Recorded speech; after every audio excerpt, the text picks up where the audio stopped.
There's something common to every successful marriage between two Christians.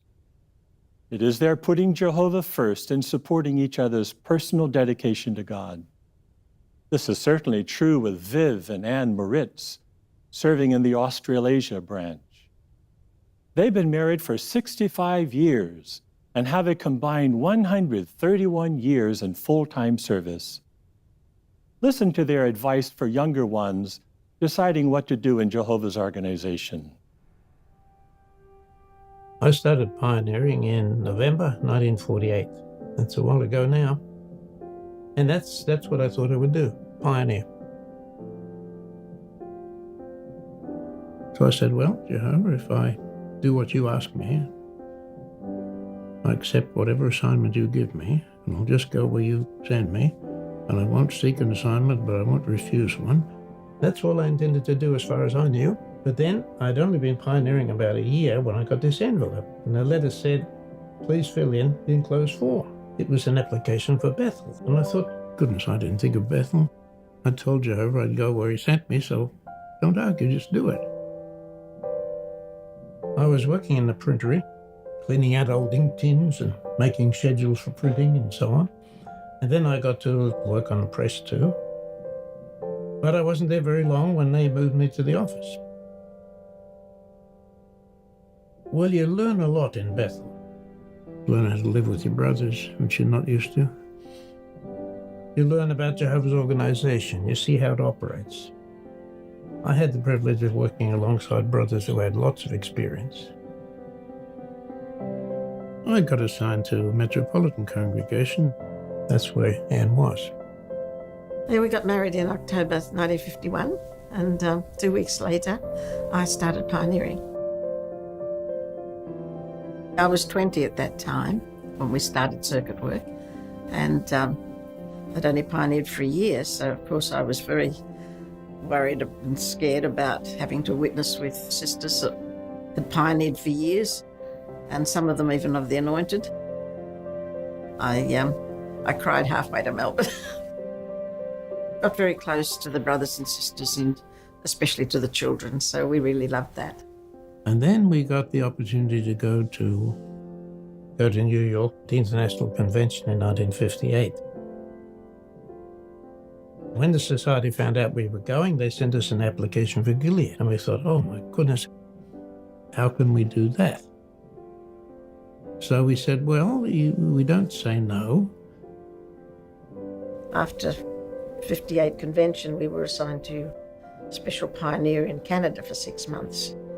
Brother Noor said we were in cold storage. There were about 40 of us from British Commonwealth countries.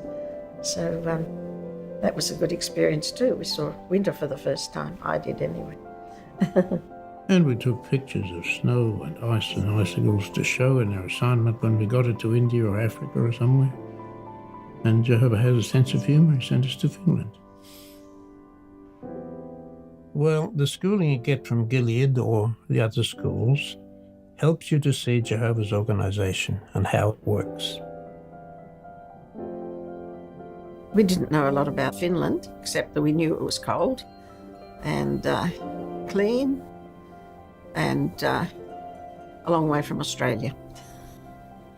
Being so far from Australia, we knew that we wouldn't be able to get home to see our families, not for a long, long time. When we moved into Finland, the brothers in Russia and those countries were under ban. They needed spiritual food, and so it had to be supplied to them. So we used to send people in as tourists, and they would meet the brothers there and deliver the food to them. Without Jehovah's blessing and his spirit, we couldn't have done it at all. It's amazing to think that the amount of spiritual food that got in there, they translated it and they made it available.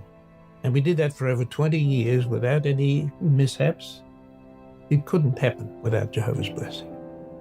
Leaving Finland was not easy, of course. We had mixed feelings, but actually I saw Jehovah's hand in the assignment because we really got back to Australia at a time when my parents were needing help. So We didn't have to leave Bethel or full-time service to give that help.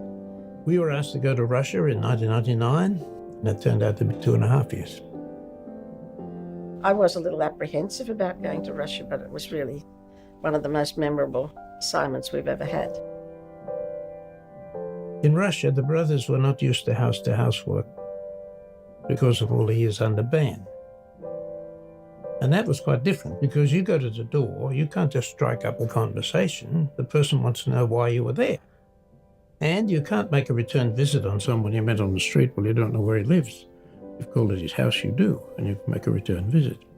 The brothers saw the advantage of that, but they had to learn. It was a new thing. Circuit overseers had to learn how to visit congregations, and Polish brothers came in and helped a lot with that, did circuit work, but they too had to learn. So it was a big change for them to come from working under ban all their lives to now working the way the rest of the world does. The best decision I ever made was to put my life in Jehovah's hands and to say, you decide where I go and what I do.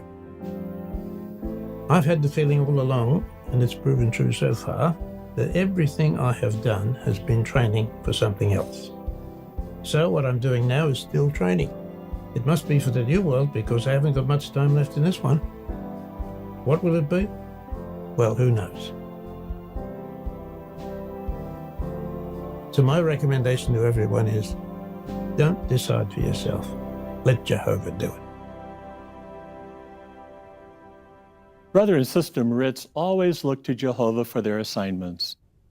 For Brother Moritz, that's meant serving on the branch committees in Finland, India, Russia, Poland, Ukraine, and Australasia, and the privilege of making visits to more than 70 countries as a representative of world headquarters. We can certainly pursue any form of service that our circumstances allow, but when we pray for Jehovah's direction, we rely on Him to send us where it benefits His organization and ourselves the most.